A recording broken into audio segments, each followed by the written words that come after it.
최혜구 의원님 질의하세요. 예, 법원행정처 차장님. 예. 우리 법원조직법 제8조를 보면 상급 법원의 재판에 있어서의 판단은 당해 사건에 관하여 하급심을 기속한다고 규정되어 있죠. 예, 맞습니다. 그러니까 어저께의 그 대법원 전원 합의체 판결로 사실상 결론적으로는 이재명 후보에 대해서 유죄 판결, 확정 판결이 난 것이나 마찬가지입니다. 앞으로 고등법원에서 이제 파기환송돼 가지고 재판을 하는 것도 유죄로 판결할 수밖에 없는 것이고, 그 사건이 뭐 재상고를 거친다 하더라도 대법원에 올라오면 유죄 확정이 되겠죠. 이 법원조직법상 그렇지 않습니까? 의원님 말씀하신 것처럼 하급심 법원을 기록하게 됩니다. 그렇습니다. 그러면 이제 유죄 판결은 확정된 것이나 다름없는데 다만 시간이 문제겠죠. 아마 이재명 후보하고 민주당은 그 시간을 끌기 위해서 세 가지 방법을 지금 준비하고 있는 것 같습니다. 첫 번째가 그 재판을 계속 진행하려는 법관들에 대한 탄핵. 예. 근데 지금 민주당의 반응이나 이재명 후보의 반응을 보면 아예 대법관들도 탄핵하려는 준비를 하고 있는 것 같아요. 사법 쿠데타라는 말까지 나오고, 예. 그래서 굉장히 우려스럽다는 말씀을 드리고, 두 번째 방법은 이재명 후보의 주특기, 재판 시간 끌기 하겠죠. 현재 5개의 재판으로 받고 있으면서 64차례의 재판 지연 술책을 썼습니다. 법원 송달 미수령 26차례, 재판 불출석 27차례, 기일 변경 신청 9차례, 위헌 법률 심판 제청 2차례. 이번 이 공직선거법 위반 사건만 해도요, 법원 송달 미수령 7차례, 재판 불출석 6차례, 기일 변경 신청 5차례, 위헌 법률 심판 제청 2차례. 온갖 수단을 써가지고 상상할 수 있는 모든 방법을 다 동원해가 재판 지연했던 거예요. 저도 변호사를 해보고 했지만 이렇게까지 재판 지연의 달인, 저는 정말 본 적이 없습니다. 보통 사건에서 법원 송달 미수령 7차례 되면은요, 주거 부정으로 구속해야 되는 사안입니다. 그렇지 않습니까?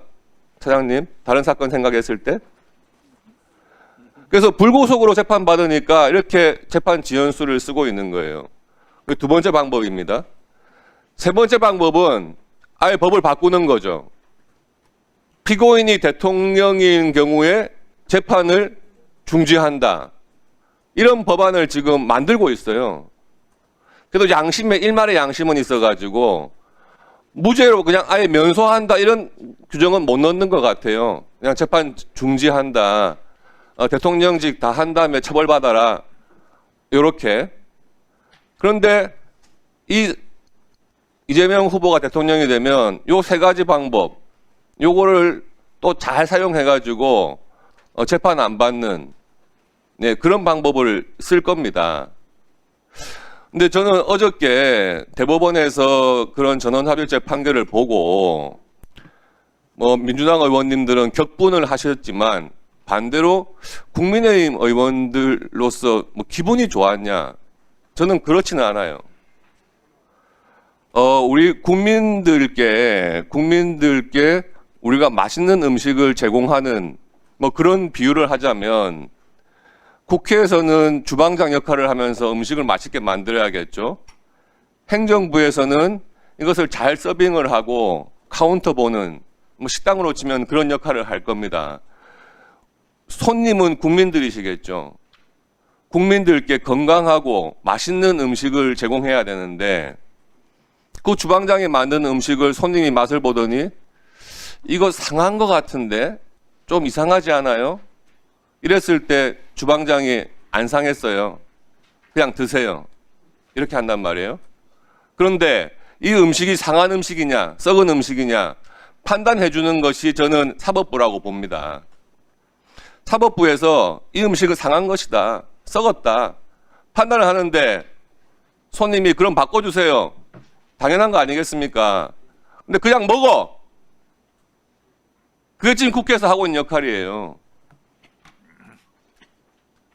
사법부가 존재하는 이유는 당연히 그런 정치권으로부터 독립해가지고 신분 보장된 법관에 의해서 독립적인 판결을 하는데 가장 큰 의미가 있는 건 아니겠습니까? 하나님 그렇죠? 예. 그렇다면 정치권에서 사법부의 판결에 대해서 그것을 정치적으로 공격하고 하는 것보다 우선 사법부에 대한 존중, 그 판결에 대해서는 존중한다 하는 것이 가장 기본적인 자세일 것이고 그것이 삼권 분립을 요체로 하는 민주주의 정치의 기본이라고 생각을 합니다. 그래서 지난번 탄핵 심판에 있어서 그 심판 나기 전에 국민의힘에서는 어떤 결론이 나오더라도 승복을 하고 존중을 하겠다 하는 입장을 밝혔는데요. 민주당 측에서는 뭐라고 했냐 하면 탄핵이 기각이 되면은 유혈 사태까지도 생각해야 이렇게 겁박을 했단 말이에요. 그러면서 어저께 전원합의체 판결 대법관 12분 중에서 10분이 일치된 의견으로 내린 그 대법원 판결에 대해서 다음 날 바로 국회 현안 질의를 열면서 사법 쿠데타라는 말이 나오는 겁니다. 정말 개탄하지 않을 수가 없습니다. 처장님 지금 법관으로서 수십 년 근무하셨고 앞으로 한 10년 이상은 또 법관으로 근무하실 거 아니겠습니까? 그런데 사법부의 대법원의 이런 전원합의체 판결이 있자마자 다음 날 현안 질의하는 판결에 대한 평가는 다양할 수 있겠지만 최고법원의 결정에 대해서는 제도적으로 존중돼야 된다고 생각합니다. 네, 국민 인식에 오류가 있을 수 있어서 한 말씀 드립니다. 재판 지연 전술의 신공은 나경원 의원입니다. 소위 국회 선진화법 위반 사건, 일명 나경원 빠루 사건, 이것이 발생한 것이 2019년 4월이에요. 2020년 1월에 기소됐어요. 지금 6년째 1심 판결이 나지 않고 있어요. 법원행정 차장, 예. 이 사건은 왜 이렇게 재판을 6년 동안이나 안 하는 거예요? 국민의힘 의원님들,